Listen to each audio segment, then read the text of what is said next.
My crew was there in Afghanistan to keep a gunship airborne to be able to support our troops on the ground.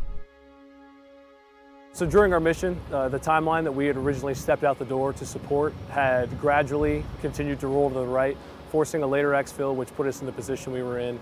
We were overhead of FOB providing some armed overwatch for the helicopter assault force that was performing field maintenance because they had taken battle damage en route.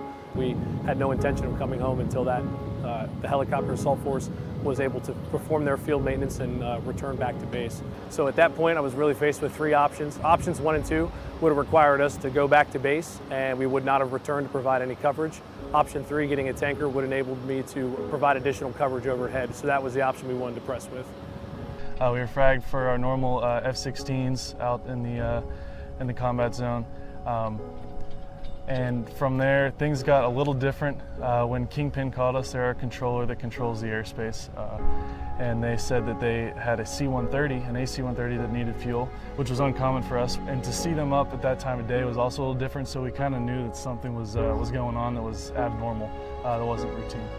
The whole crew was relieved to hear that there was one that was available, which at this point was the first time we'd worked with a White World non-soft tanker dedicated asset. At that point, it didn't matter what the tanker background was or where they were coming from. I just knew we needed to get the gas. Due to the mountainous terrain, we did lose radio communication with Kingpin. At the lower altitude, I was a pilot flying, so I was talking to the AC-130 pilot, and we used latitude and longitudes and our own areas where we could link up in rather than a set air refueling track, which is our normal procedure. We had 90 knots of overtake on them, and it just was taking too long, so we decided that to expedite the rejoin, we instructed them to do a left 180-degree turn. We pulled the throttles idle, speed brakes to try to slow down, dissipate that energy in the turn to get on speed with the same heading and the same altitude. As I saw them disappear under my right side, under the wing to the rear of the aircraft, the boom operator says, "All right, got visual contact," kind of in an impressive tone, and they rolled out perfect distance, and we were able to expedite the rejoin that way. Kind of a wave of relief did wash over the crew whenever the tanker appeared right out in front of us, because at that point the only thing left to do is go up and get the gas, and that's totally in our hands, and I knew we were going to get it done. So they definitely they expedited that, and they really helped us out.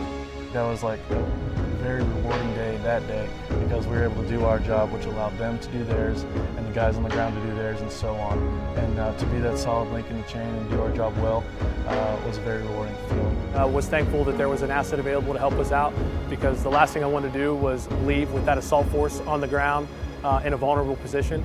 So having that tanker able to provide that support to us in that moment enabled us to do our job and provide that additional comfort, coverage, and support that they needed pretty desperately at that time.